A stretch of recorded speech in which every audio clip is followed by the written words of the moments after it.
தமிழரின் வீர மரபை உலக அரங்கில் ஒலிக்க வைத்த மனிதர். புதுச்சேரியின் பெருமை. கே. பாஜனிவேல். புதுச்சேரி பூரணாங்குப்பம் என்ற சிறிய கிராமத்தில் பிறந்த இவர் சிறுவயதிலிருந்தே சிலம்பத்தின் மீது மிகுந்த ஆர்வம் கொண்டிருந்தார். மற்ற குழந்தைகள் விளையாடிக் கொண்டிருந்த நேரத்தில் இவர் கையில் இருந்தது சிலம்பக்கம்பு. கடினமான பயிற்சி, ஒழுக்கம், விடாமுயற்சி, இதை மூன்றையும் வாழ்க்கையாக மாற்றியவர் பாஜனிவேல். தனது குரு ராஜாராம் அவர்களிடம் சிலம்பக்கலையை ஆழமாக கற்றுக்கொண்ட அவர் பின்னர் இந்த பாரம்பரிய கலையை உலகம் முழுவதும் கொண்டு செல்ல வேண்டும் என்ற இலக்குடன் பயணம் தொடங்கினார். பல ஆண்டுகளாக ஆயிரக்கணக்கான மாணவர்களுக்கு சிலம்பம் கற்றுக் கொடுத்துள்ளார்.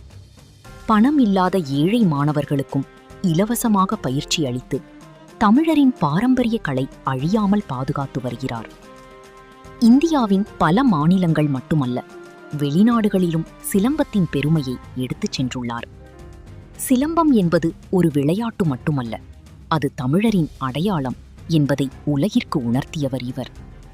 அவரது அர்ப்பணிப்பை பாராட்டி கலைமாமணி, சங்கீத நாடக அகாடமி விருது போன்ற பல உயரிய விருதுகள் வழங்கப்பட்டன.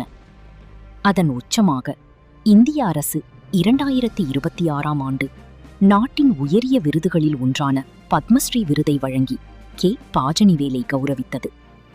ஒரு மனிதரின் வெற்றி மட்டுமல்ல இது, தமிழரின் வீரக்கலையான சிலம்பத்தின் வெற்றி.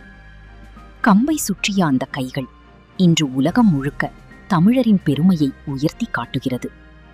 வாழ்க சிலம்பம், வளர்க தமிழ் பாரம்பரியம்.